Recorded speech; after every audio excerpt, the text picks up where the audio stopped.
The night the storm rolled over Clearwater, I sat in that cramped pediatric ward with a 6-month-old baby, gasping for air. My son Leo was hooked up to a pulse oximeter that kept beeping like a countdown clock, and I was running on caffeine fear and prayers I wasn't even sure anyone was hearing. The hospital pharmacy had just told me they didn't have his medication, the only one that could keep him off a ventilator. They'd have to order it 3 days minimum. He didn't have 3 days. My hands shook so bad I could barely type as I sent a desperate text to my sister, hoping she could pull strings at her pharmacy in the next town. I didn't even check the contact name before hitting send. A minute later, my phone buzzed with a message that made me sit up straight. Dr. Ramos is already on his way with the medication. Which hospital and room number? I stared at the screen, confused. Dr. Ramos, I hadn't mentioned a name. I blinked at the sender, Nathaniel Cross, the CEO of Crosswell Biotech. I'd saved his number 6 months earlier when I applied for an admin job there, but I'd never met him. I'd missed the interview when Leo was first hospitalized. I typed back fast. Embarrassed. I'm sorry. Wrong person. Ignore me. His reply came instantly. No mistake. I remember your application. You wrote about your son. Ramos is my brother-in-law. Send me your room number. Time is critical. I thought it had to be a cruel joke. Why would a billionaire CEO remember a random applicant's story? Why would he dispatch a doctor for a stranger's baby? But desperation makes you gamble. I sent him our room info, and 20 minutes later the door burst open. A tall man in a suit rolled in a cooler like it was an organ transplant. Ms. Hale, he asked, his tone calm but urgent. I'm Dr. Ramos. Nathaniel called me. Let's get your boy stable. The night nurse, who'd been gently warning me about ventilators, stood frozen in the doorway. This medication isn't even stocked in half the state, she muttered. How?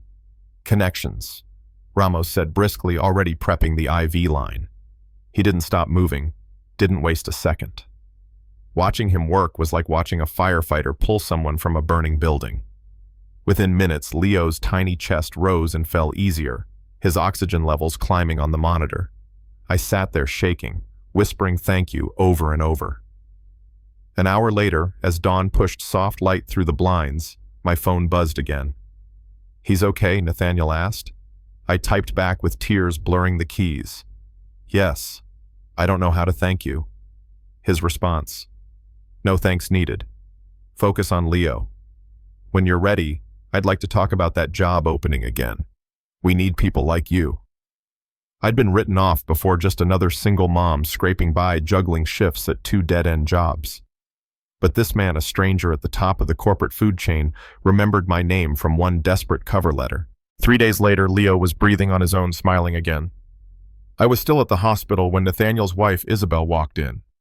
She was elegant but kind, the kind of woman who could make you feel safe even in wrinkled clothes and greasy hair. You don't know me, she said softly, but my husband told me about your baby. We've been where you are. They had a son too, she explained, born with a condition so rare most doctors couldn't even pronounce it. Crosswell Biotech wasn't just a company, it was born out of desperation like mine. We're starting a patient advocacy department, she said. You'd be perfect for it. I almost laughed. Perfect me with overdue bills stuffed in my purse. But Isabel was serious. You've navigated the system yourself. You'd fight for families like yours. A month later, after rounds of interviews that proved they weren't offering me pity, I had a job. A real one. Salary benefits daycare for Leo right downstairs. For the first time since I got pregnant, I breathed without feeling like I was drowning. But that wasn't the end of it. One afternoon, Nathaniel closed my office door and handed me an envelope. Your name rang a bell long before your application, he said carefully. Your mother worked with our research team years ago. My mom, a nurse who'd died of breast cancer when I was pregnant, had been a hero in Scrubs. But I never knew she'd helped shape the protocol for the very medication keeping Leo alive. Inside the envelope was a letter in her handwriting dated 10 years earlier, along with a key. The letter was full of secrets she'd never shared about losing her own mother, to an undiagnosed lung disease, about watching me nearly die from asthma as a child, about why she fought so hard to help create treatments for kids like me. And now Leo. The key opened a safe deposit box. I went straight to the bank, heart pounding. Inside was a folder of stock certificates, shares she'd bought when Crosswell first went public. She'd lived paycheck to paycheck but quietly invested in hope. Today those shares were worth over $1 million. I sat there in that sterile bank room clutching a locket with my baby picture and a fortune my mother had hidden for my future. The weight of her sacrifice crushed me and lifted me all at once. I could pay off debts, buy a house, but her letter said, "Our true legacy isn't money. It's the lives we touch. Use this to do what I couldn't." So I did.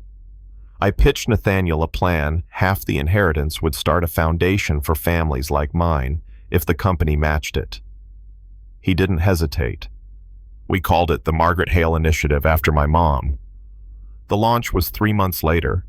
10 families sat in the front row that day, some with oxygen tanks, some in wheelchairs, all with that haunted, exhausted look I knew too well.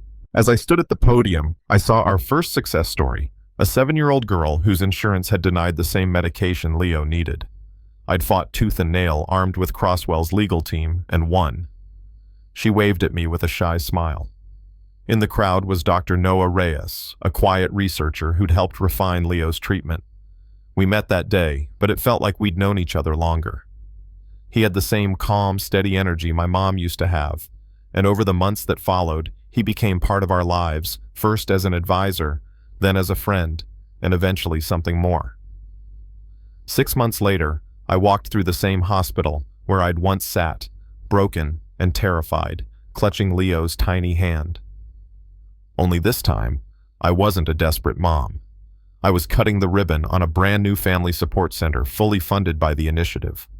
Parents would now have housing during long hospital stays, childcare for siblings, mental health counseling, the things we never had. As I spoke at the opening, I glanced at the giant photo on the wall, my mom in her nurse's uniform smiling like she knew all along this was coming. Leo toddled beside me, clapping along with the crowd. He pointed at her picture and said, "Gamma clear as day." My knees almost buckled. That night, after everyone left, I stood in the quiet hallway. Noah had Leo on his shoulders. Nathaniel and Isabel walked ahead, and I thought about that text.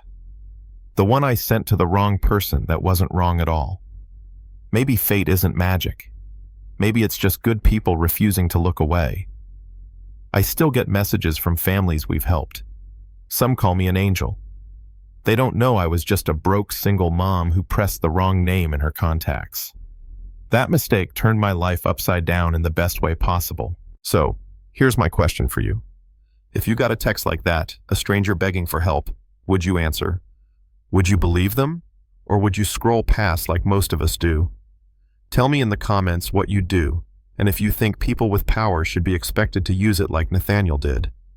And if you've ever been saved by a stranger's kindness, share your story. Someone out there needs to hear it tonight.